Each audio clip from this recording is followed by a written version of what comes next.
In this video, you will be learning the reading strategy of reciprocal teaching, how to predict and ask questions while you read, by Ms. Martinez. Before reading, make a prediction.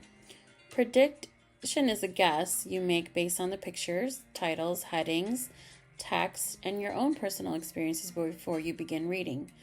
For example, in a book about knights, I might predict the text is going to be about knights, castles in medieval times, because the title says night time. During reading, you want to ask yourself questions about the text using text features as well. For example, on an article about animals that migrate, get moving animals, I might ask, where do the animals have to move and why?